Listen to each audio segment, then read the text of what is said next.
देखिए दोस्तों, हमने अब जो है ये तीन प्रतिरोधों को समांतर क्रम में जोड़ दिया है और पहला प्रतिरोध R1, दूसरा R2, तीसरा R3 है। और यहाँ पर फर्स्ट जो पॉइंट है, इनके जो पहले पॉइंट हैं, पहले जो सिरे हैं उन्हें एक पॉइंट से जोड़ दिया और दूसरे जो सिरे हैं उनको पॉइंट बी से जोड़ दिया। अब बैटरी का सेल का एक सिरा हमने क्या किया कि पॉइंट ए से जोड़ दिया और दूसरा वाला जो सिरा नेगेटिव वाला है वो हमने पॉइंट बी से जोड़ दिया। करंट चली ये आई और करंट आई चल करके पॉइंट ए पर पहुंच गई और यहाँ से जो है वो तीन अलग अलग पार्ट्स में, तीन अलग अलग हिस्सों में जो है वो करंट डिवाइड हो जाएगी। तो पहले वाले प्रतिरोध के अंदर करंट I1, दूसरे वाले प्रतिरोध में करंट I2, तीसरे वाले प्रतिरोध में करंट I3 पहुंची। अब हम क्या काम करते हैं कि टोटल करंट हमारे पास I थी, तो टोटल करंट को हम ऐसे लिख सकते हैं कि टोटल करंट है I और I1 plus I2 plus I3, अगर हम तीनों को जोड़ दें एक साथ तो ये टोटल करंट हमारे पास I बन जाएगी। अब करते ये हैं कि समांतर क्रम में, जो समांतर क्रम है इसमें पहले प्रतिरोध का जितना वोल्टेज होगा उतना ही दूसरे का, उतना ही तीसरे का, जितना वोल्टेज जो ये सेल से मिल रहा है, क्योंकि तीनों प्रतिरोधों के पहले सिरे वहीं पर जुड़े हैं। पहला सिरा वहीं जुड़ा है जहां पर बाकी इन तीनों का एक ही जगह जुड़ा है और दूसरा सिरा जो है इन तीनों का वो भी एक ही जगह जुड़ा है।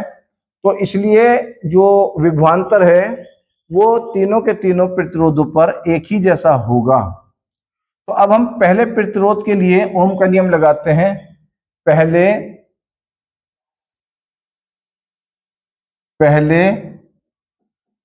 प्रतिरोध के लिए ओम का नियम, तो ओम का नियम V बराबर IR होता है।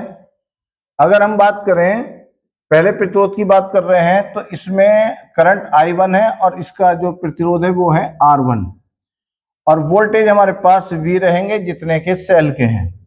इससे करंट निकाल लेंगे तो I1 बराबर आ जाएगा V अपॉन R1। ये इक्वेशन हमारे पास 2 आ गई।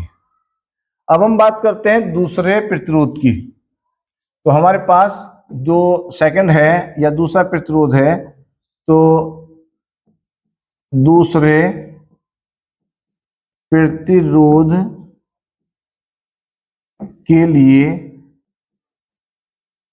दूसरे प्रतिरोध की अगर बात करते हैं तो हम ऐसे कर देंगे I2 बराबर V अपॉन R2, यानी कि उसमें करंट जो आ जाएगी वो I1 की जगह I2 बन जाएगी, बराबर की जगह बराबर, V की जगह पर V रहेगा, R1 की जगह R2।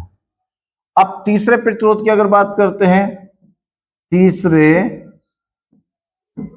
प्रतिरोध के लिए, तीसरे प्रतिरोध के लिए हमारे पास आ जाएगा I3 बराबर V अपॉन R3। ये चौथी इक्वेशन बन गई। तो हमारे पास I1, I2 और I3 के, या I1 फिर I2, I3 के जो मान निकल करके आए, इन मानों को हम उठा करके इक्वेशन 1 में रख देते हैं।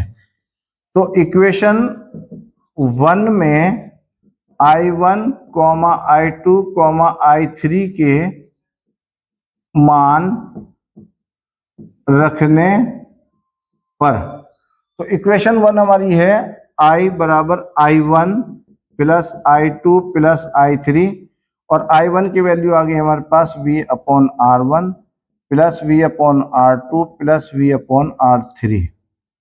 अब क्या करते हैं कि V इसमें है, V इधर है, V इधर है, तो तीनों में ऊपर V है तो V हमने कॉमन निकाल दिया और 1 upon R1 plus 1 upon R2 plus 1 upon R3 ये निकल करके आया।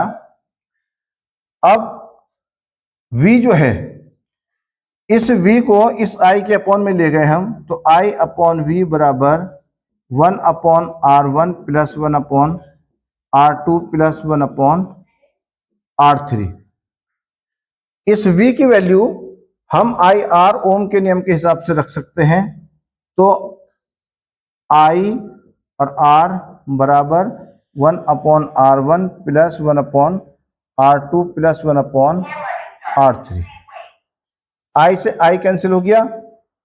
अब हम ये आंसर निकल करके आएगा, ये फार्मूला निकल करके आएगा, ऊपर रह गया 1/R बराबर 1/R1 plus 1/R2 plus 1/R3। ये हमारे पास समांतर क्रम का फार्मूला निकल करके आ गया। ठीक है।